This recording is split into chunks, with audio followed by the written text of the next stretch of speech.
Hey team, Macho Models with the God Gundam, and I'm going to run through what we call in the military an after action report.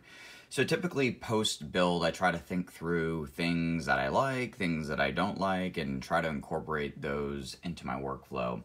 So I've got 5 little points I want to talk to today that hopefully you'll find effective and useful in your builds. First one is paint quality. So I recently discovered, and I think I mentioned in a couple videos, that if you pre-mix these bottles, so that's to say if you crack one open and you fill it with your thinner and then put it back on your shelf, as it turns out, these do have a shelf life. So I read a couple different spots when I first started modeling that this may or may not be the case, but I can definitively say that that is the case. Fortunately, the way that this model turned out, I had 2 paints that were quote-unquote sour. One was this field blue and the other was the red. When I initially threw them out of my airbrush, the red was really inconsistent in its quality, and when it dried almost patchy to some points.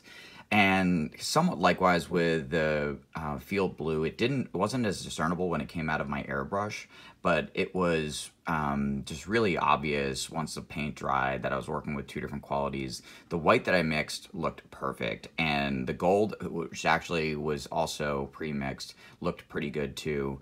But a big piece is mixing paints out of the container. So that's something that I'm certainly going to take forward into my workflow. So not mixing the paints in the container, taking the time to use a little cup and also use one of my pipettes and draw it out. I'm going to go through probably a trillion of these, but the upside is that I can kind of guarantee that I've got good paints coming in, and that's really principle here. So I don't want to have to sacrifice the paint quality.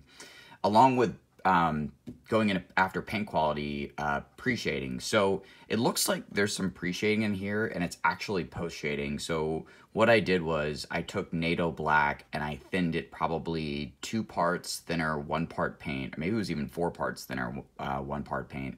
And then I did some I did some shadow work here to really bring this out. And I really love this effect. I just have yet to replicate it effectively as pre-shading. And for those of you who don't know what pre-shading is, it's when you prime the model, and for instance here along the edges you would draw out with gray on your airbrush and paint these areas gray. And when you go back over to put your paints, you would actually kind of intentfully leave these areas a little thin, so it's only kind of covered with a little bit of white over top of the gray, and in effect you get this really good depth to it.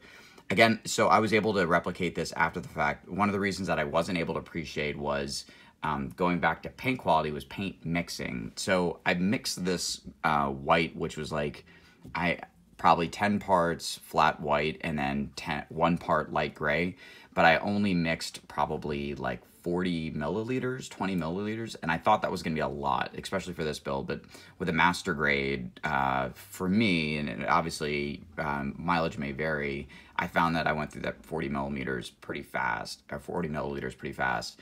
And as a result, I was kind of getting desperate towards the end of the build, and I didn't want to kind of leave it to chance, so I just ended up kind of covering over a lot of my pre-shading. So in the future, I'm going to mix to excess, and that's kind of a trope, and you know, as you get through this hobby, it's just stuff that, you know, you'll eventually trip over and learn. The next piece is mold release lines. So this kit showed really, really well, but there's a couple things. For instance, these are just the beam sabers that come out, but I did not get these mold release lines, and there's a couple also in here. And now this is an older kit, so this is from '94, and a lot of the newer kits don't have this. So what happens is, you know, when this comes out of its mold after the plastic's injected, when it pinches out, you can kind of see where it would have laid within the machine. A really good tip that I picked up watching I think it's called the Scale Modeling channel, it's mostly car stuff, is that this gentleman takes a black Sharpie when he's in the build phase, and he marks off all the mold release lines so that as he's going along, he'll take that as a cue to come back and sand it. So that's something I definitely want to be cognizant of for my future builds. And it looks pretty good here, you know, but if you dive into here, you can see some mold release lines and some other smaller places, but fortunately it doesn't show on the front of it. That being said, I also thought I did a pretty good job here of cleaning up the feet and the legs and the shoulders, and there was an extensive amount of work that was done in this kit to kind of get it to the show quality that it is now. The fourth point I wanted to make was with the eyes. So what I've been doing for probably the last 3 or 4 Gundam kits, or any kits that actually have eye stickers, let me see if this zoom works. No, it's a little bit below it, is that I paint the whole face, and then I take the eye sticker and I cut it in half, and then I slide it in underneath here.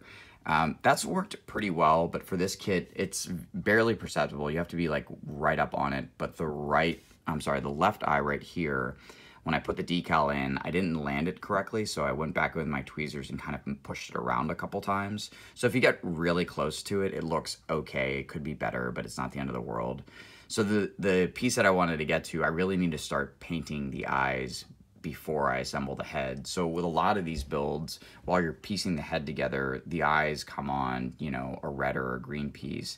And what I'd like to do in the future is spray that flat black and then get in with a really like light colored or neon green to paint the eyes, put a piece of masking tape over it, and then throw it into the head for that final construction before I cinch everything together. And then once the head's painted, I'm gonna just peel off that bit of masking tape, and hopefully I'll have a really good set of eyes underneath there.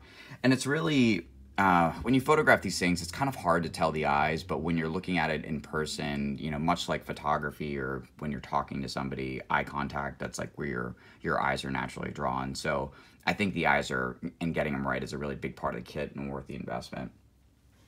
And the last part I wanted to make on my after action review is more layers to the weathering. So the weathering looks pretty good. I used a combination of smaller brushes and sponges, and then I came through with some oil paints, which is a skill that I'm desperately trying to learn. Oil is exceptionally difficult, but it looks fantastic when you can get it right. And then from there, I used, these are the first time I'd used these and bought them, these pastel pencils, which worked out really well. So a lot of the small nicks and scratches and chips came from these pastel pencils, which I found were a lot easier to manipulate versus a brush. The other thing I really like too, I enjoy, I'm attracted to like having highlights along the edges. And with these pencils, it's exceptionally easy to kind of trace along and get those good highlights. I see a lot of Japanese builders who do weather. They have very precise lines kind of along there, which I think is perfect for the scale that we're working in. So I'm looking forward to incorporating these more. I also, had I had a little bit more time, because you guys may or may not have seen on my feed, I entered this in a contest, and I'm going to post some pictures later on. I was kind of in a rush to get this done, but had I not been to rush, I really want to start using these MiG products. I used them a little bit for some of my earlier builds, and I liked them, but I didn't know probably 6 months ago or a year ago how to really effectively use them. And I feel like as I've kind of matured within this, that I've got a pretty good grip on how I want to employ these. So I want to incorporate more layers into my weathered builds, and not just necessarily the chipping, the sponge work, and then the oils and some other stuff. I really want to get in depth and try to apply, call it, 5 or 7 layers to these builds when I get after them. And that's it. Overall, this is a great build, and I'm super stoked that it took grand prize at one of the local contests here. I'm pretty proud. It was a 1994 kit that, admittedly, I was a little incredulous getting into for a commission build, but I'm really glad that I went through the adventure, and I think this is a pretty solid kit. Now, in terms of mobility, what you see is what you get. This thing is definitely a brick. It doesn't have a lot of posability, but looks-wise, I like the proportions. The legs are long. It's really thick. It's a very chunky, great representation of the 90s anime. And yeah, that's all I have for you. If there's any questions or you guys have anything that I touched on that you'd like me to expand, send me a note and I'm happy to do more videos.